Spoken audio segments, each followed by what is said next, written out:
Most welcome, everybody. Nice to see that so many of you are interested to hear today about the acquisition that we did send a press release yesterday evening, very, very late. But we are very happy to announce that we have acquired Vision Ophthalmology Group. And here today you will meet me, Kristina Wilgård. I'm the CEO of AddLife. And with me I have Dario Aganovic, CEO of Vision Ophthalmology Group. And we thought we would give you just a short update about very short AddLife and the reason why we acquired VOG. And then Dario will walk you through some more details about what VOG actually is, what kind of company, what they sell, their offering, etc., etc. And then we end with some financials and, of course, some questions. So I think most of you actually know AddLife, but this is a very brief summary of us. You know that we own and acquire companies within life science. We are always looking for be strong leaders in niches. And that's one of the reasons why we today have acquired the Vision Ophthalmology Group. We have subsidiaries working from research to medical care. Today, some 70% of our business is distribution of other players' products in the market where we have the access, but we also sell our own brands in the market, and that's mainly in the MedTech division. We have today two business areas. We have LabTech and MedTech. LabTech is 60%, MedTech 40%, but there will be some changes, of course, after this acquisition because Vision Ophthalmology Group will be part of the MedTech business area. Before the acquisition, we had 55 subsidiaries with some 1,100 employees in the AddLife Group. And last year, we had net sales of 5.3 billion and a good EBITDA margin of 15.2%. I just want to sort of come back to the strategy we have in AddLife that is going market leading position in niches, exactly as I said, and VOG is really a niche company, and we always like to find great companies in niches because that's one big opportunity to increase profitability in this group and really to add a lot of knowledge to our customer and be a little bit closer to the customer, which gives us better added value and a stronger relationship, both with partners on the supplier side and with the customers. We continue to work with operational mobility, which means that we continue with this centralized model, keeping the brands in the companies that we acquire. We want the companies to be more agile, closer to the market, to adapt to the technology changes or any other changes. And those of you following us have probably, hopefully, realized that during the COVID pandemic, I think this has been one of the best things with AddLife. We have really been able to adapt to the new normal situation in the pandemic and offer the customers great product from a lot of good suppliers. And the third strategy and the reason why we're here is that we love to add acquisitions to build this company because we get stronger growth and we add new knowledge to the group. So why did we go for Vision Ophthalmology Group? Well, ophthalmic surgery, it's a difficult word if you're Swedish. Eye surgery is something I would prefer to say. I'm not sure if you can say that, but yes, you can. Yeah. For us, that is actually a new niche, but we have been looking into this niche for a very long time because we think that the trend in this niche is very interesting for us going forward, and we haven't been in this niche before. It's a strong growth potential, and Dario will come back to that. VOG is quite a large player. They have subsidiaries in 4 different countries. They have today a net sales around 70 million euros, and they have very strong margins in their operations. They drive the business in a very decentralized business model, exactly the way that we think in AddLife.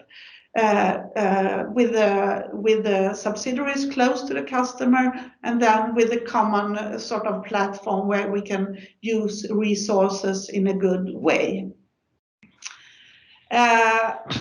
What we have seen, and when we have reviewed Vision Ophthalmology Group, is really it's a solid customer and supplier relationship, because this is really relationship sales. Selling is done directly to surgeons in many cases, and the importance of being very close to the market is really what we see that VOG has in their group. The platform that has been built during, I would say, the last 2 years actually in VOG is a good platform that we can continue to grow both organically, but also to add more acquisitions, either in the geographies where VOG are today, or actually add new geographies to the same platform in this niche segment. But that is something for the future. But for us, this is very important that we have a strong company with a good platform to grow, because we know that the market is growing. What we have seen with VOG is that it's a very experienced management, both Dario and his central team, but also the managers in the subsidiaries. They've been really working in this business for many, many years and are well known in the market. And we will keep the management, of course. You know, that is very important for us when we do acquisition, and we are looking forward to continuously drive this business. Oh, you're surprised now. No, so it is. Okay, I will hand over to Dario, and he will explain a little bit more details about the VOG.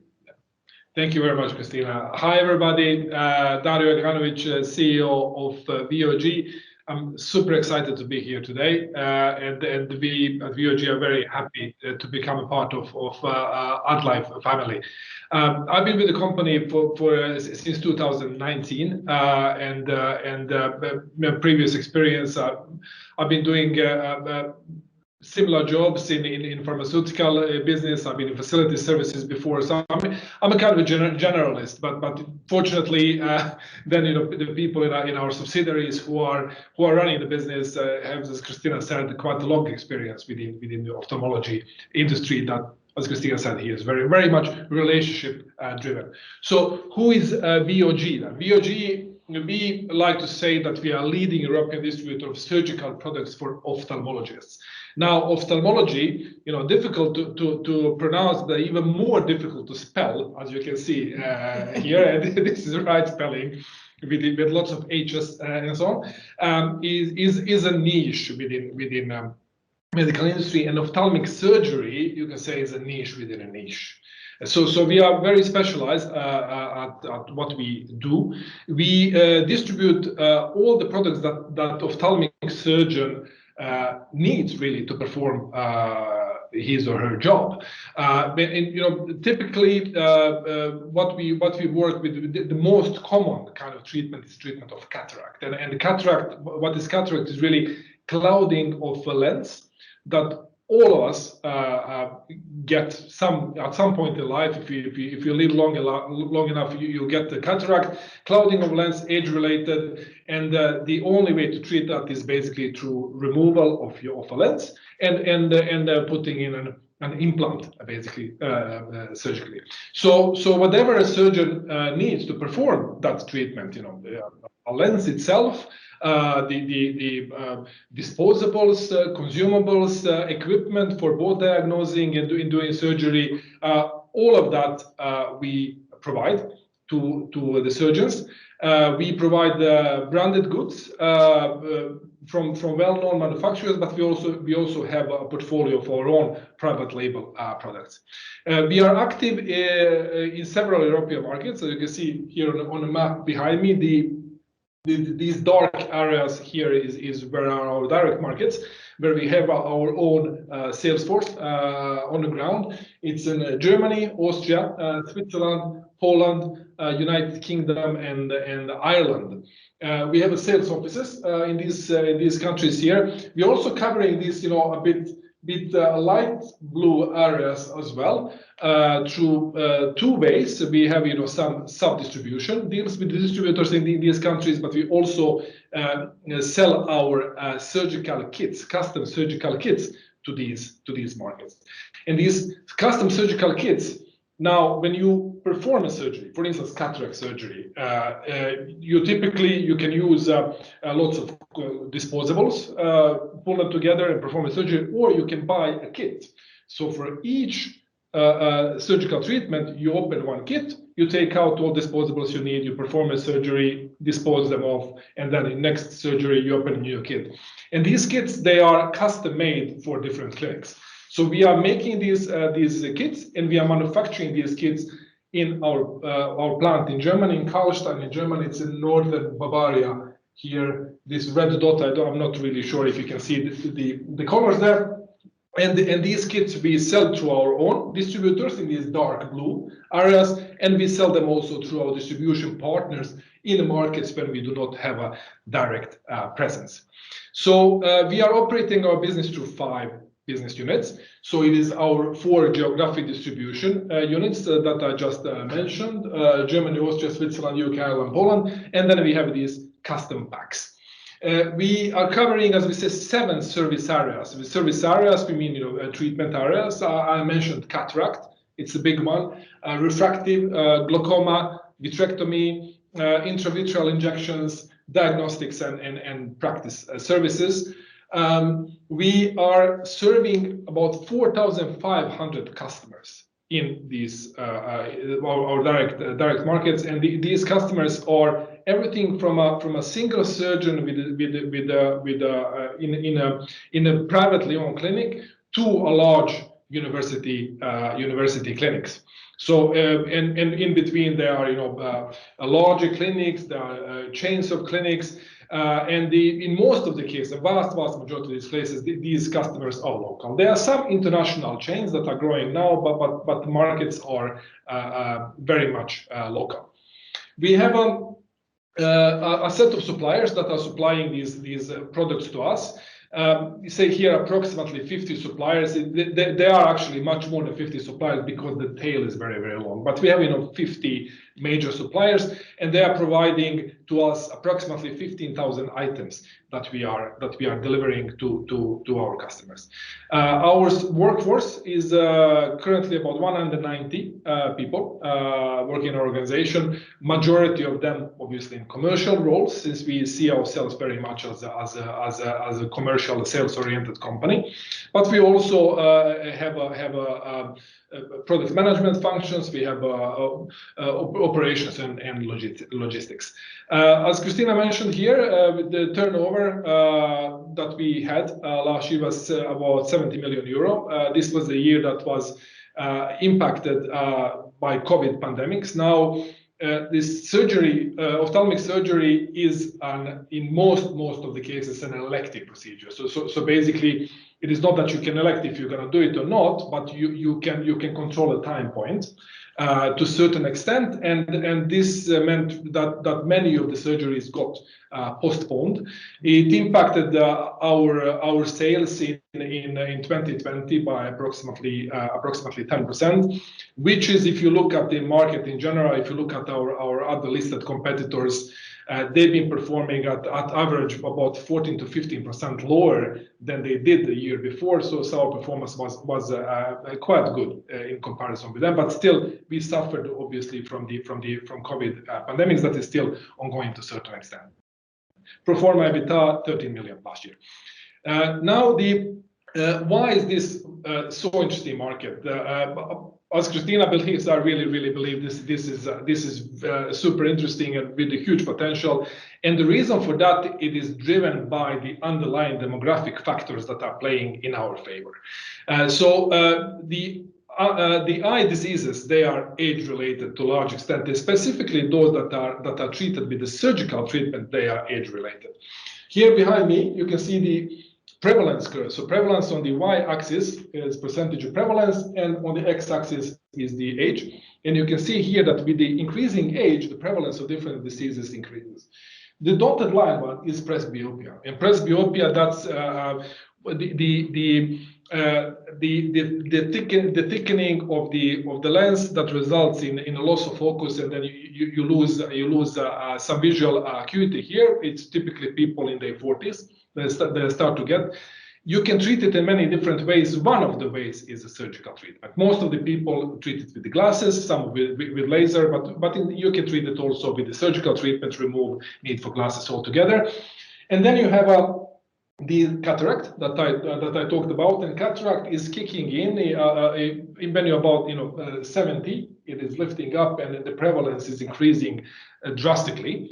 And you can imagine what happens now when we have a growing population of people that are in this age span, like we have in EU 28 countries. So basically, the market for cataract is increasing drastically.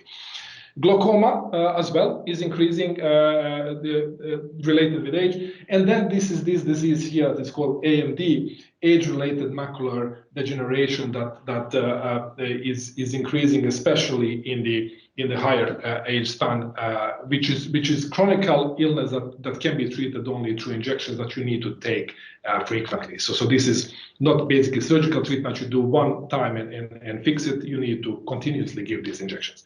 So these factors here are actually driving the growth of the market, and the market is growing with a CAGR of about 6% going forward. So very, very interesting market indeed. I think it's perhaps difficult to see the market size in Europe are somewhat some 700 million euros of size. Yes, and these are the markets, our core markets in Germany, Switzerland, and UK here. So now the market in Europe, if you look at other countries where we have expansion opportunity, basically it's even more than that. So our setup here, as Christina mentioned, we are operating in a highly decentralized way. We have a very small, head office. Head office is very, very small. So here it's myself, and we have a corporate affairs function that is covering regulatory affairs, HR, and some support functions to the group. We have a group finance, and then we have these 4 geographic units that are all operating under their own brands. So this structure has grown during the last 6 years through acquisitions. And then we have a MED, which is our production unit that is manufacturing the sets. And what we have done here last year, we have introduced this function here, product management and sourcing, where we are consolidating the product portfolio decisions and strategic sourcing within the group, thereby creating an integrated platform. However, what is important to mention here is that the commercial interface towards the markets is local, because the market are locals, customers are local, so we are very keen on keeping decentralization on the commercial side, and then supporting these commercial units here with the economies of scale and scope that come from operating these common product management and sourcing structure. And this is the change that we basically introduced during the last year. Yeah. Thank you, Dario. That was a very short, quick overview of VOG. I will give you some financial updates on the deal on a whole. Today we have closing, we have signing yesterday evening, very, very late, as you probably saw out of the press release. The price today, 165 million, cash, debt-free. 50% of that is cash, 50% in shares. We are using 1,500,000 own repurchased share that we already had in AddLife. And then we do issue share to the sales side with 3.8 million new shares. This totally means that it will be a dilution of approximately 3.8% of total shares in the group. It is an opportunity for the seller to get an additional cash consideration, 23-24 of 18 million euro extra if financial results, as we have agreed upon, will be met. And we hope, of course, that will be met, because then we have both done a fantastic deal. Looking to the multiples, because you very often ask me about the multiples.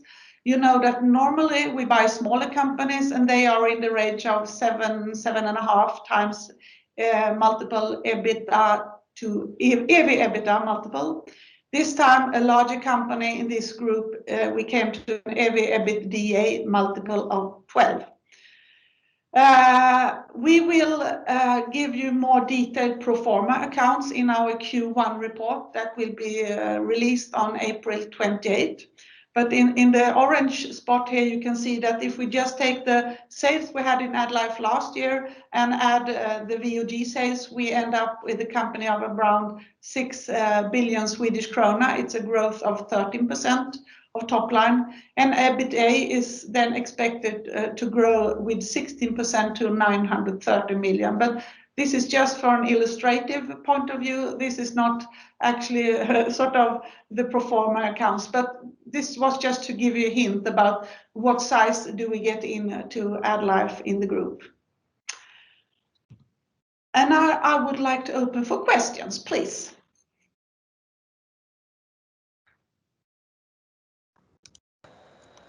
Hello, Florent Bouteiller from Amiral Gestion. Thank you for the very clear presentation. I wanted to come back on your 2020 year, where you did only -10% compared to competitors -40, 50. So how did you manage to do so strong results? Did you compensate lost sales elsewhere, or? The competition performed 14% in average less than the year before. Not 40. Not 40. 14. 14. Yeah. So we have performed 10% less. They perform on average 14% less. We have had the surgical volumes we have seen have dropped more than 10%. Obviously, they have dropped close to 14% actually. The surgical volumes. We have had quite good sales on the equipment side. So since this is a very strong market, many of our customers utilized the pandemics also to refurbish their clinics, to acquire some equipment. So we had some lift there as well. Which is good for the future. Yes. Because then we have connected the customer even more. Yeah, thank you. And what kind of growth did you have in the past, let's say, 5 years before the pandemic? I think the growth have been close. I mean, since it's acquisition driven. So, but if you look at the companies itself, it is around 5-6% on average CAGR. But then we have added the VOG have added acquisitions. So I don't actually have in my head these total numbers. We will have to come back to that in the pro forma accounts. Thank you very much.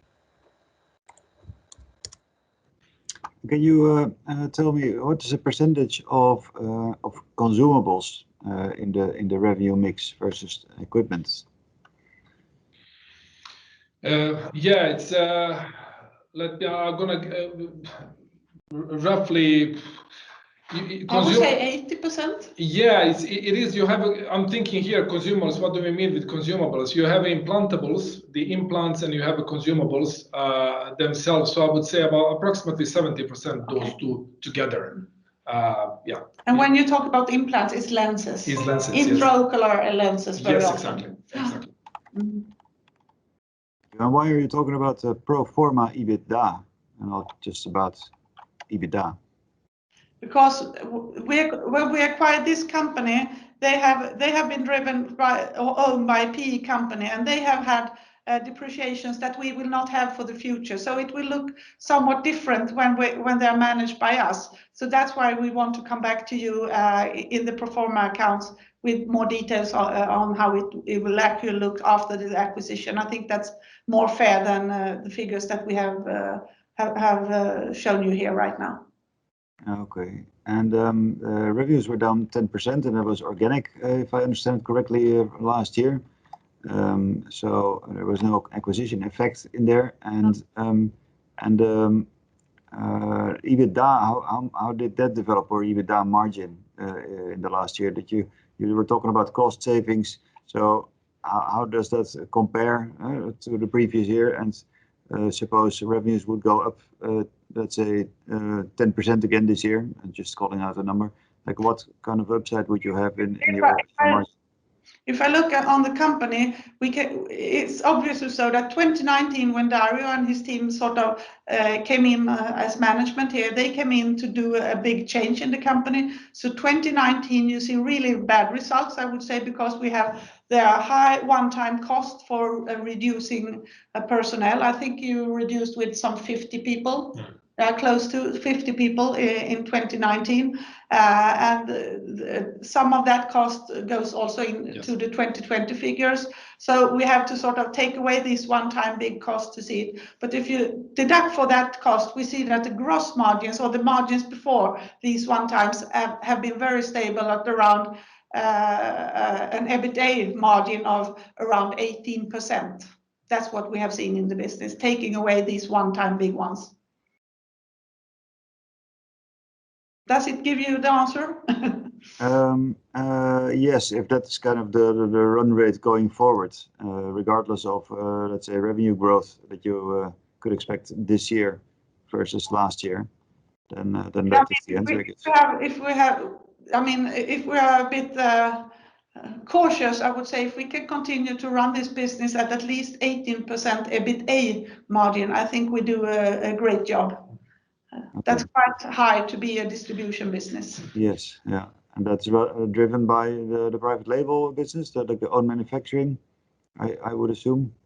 Yeah, but it's also what we see. I mean, actually, the customer isn't that price sensitive, because since this is a niche product and you really give added value to the customer, you don't really sell on price. So you sell it with close customer relations, and that is really new technology. So that's what we have seen. I don't know if you have another comment, Dario. No, but that's I fully agree with that. You know, if you look at the star of the surgical show when you're doing cataract is basically getting a lens in the eye. And the cost of lens, the total cost of the surgery is very, very small. Yeah. So they want to have the right lens, and doesn't really care if that's what percentage growth on that compared to the total cost for the surgeon. Okay, clear. Thank you.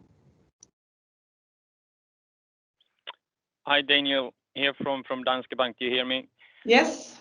Good. I have two very short questions. The first one is if you could sort of circle back to the challenges you have had in the past and what triggered the management change in 2019, just to have some sort of genesis of the company here. And secondly, could you elaborate a bit more on the competitive environment and if you're seeing increased competition ahead? So when it comes to the challenges that we have had in past, I would say that you know there are two large events that have impacted.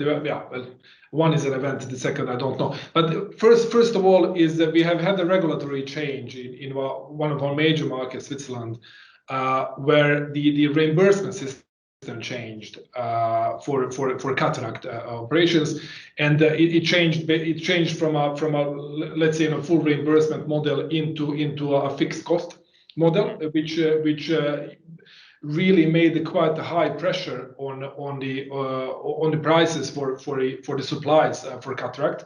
In general, that pushed down the margins in Switzerland, although volumes continued to grow. That's one challenge that we had historically, and the second challenge has been, you know, while we were having that push down, the company overhead grew quite significantly, and that we basically, you know, 2019 into 2020, we actually reversed that development when it comes to cost, restructured, took away the corporate overhead and the other overheads, and at the same time the price picture fully stabilized in Switzerland. So we have got through these challenges, but this is the two major historical things. So that's the first question. Second question you had was about the competition. So basically on the market, there are three types of players, I would say. You have a large manufacturers, companies, really large multinationals like Johnson & Johnson, for instance, who are striving to be full set providers. They have their own sales force on the ground, and they do their thing. Then you have a second type is distributors, small local distributors, very often family-owned businesses in different countries, having a turnover about 10 million euro and covering a single market. And then you have us. We are pretty unique here, being pan-European distribution player that is providing distribution platform to all the specialist companies who are not Johnson & Johnson, but who are specialists in the particular areas, doing just the lenses, for instance, so doing certain types of high quality disposables or reusables. So these guys, they need a distribution partner. Some of them go through the small local players, but many of them, the larger ones, they go through us, and this is giving us access to many innovation pipelines that these companies have, and we are able then to offer to our customers many different alternatives depending on the needs that they have, and we do not rely on one innovation pipeline that however big the firm is, it's still just one innovation pipeline. So yeah, so that's how the market looks like. Okay, thank you. And as a follow-up on the first question, reimbursement changes, is that something to be expected in, say, UK, Germany, Austria, or sort of, if you're looking at this market from here in the next 3 to 5 years, will there be a lot of, price pressure, or will it sort of stay flat? We do not see that, because the markets that we are operating on currently, they have gone through these types of changes. Switzerland was pretty late on that. There are few European markets that are still facing a regulatory change, but not the markets that we are operating on as far as we can see them. Okay, and last question then, on sort of, you're mentioning a lot of smaller players in this industry. Do you already have an acquisition target list that you're looking at that maybe AddLife could facilitate? Well, let's say like this. I know that Dario likes to drink coffee with other companies. So yeah, that is an opportunity for the future. And that's why we think also this is great to have a platform. But if and when we find new companies to add to that platform, I think it's a bit too early to say today. But yeah, there are opportunities in different markets. Okay, thank you. Thank you.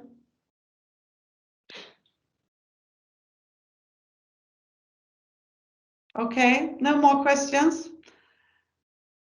Then I suggest if you have further question, either you contact me, send me a mail or whatever, I will try to answer as soon as possible. And I thank you very much for listening in to us. I hope we give you some more information about this fantastic deal that we are very happy to have announced today. And we're really looking forward to continue work together with these guys. So thank you very much. Bye-bye.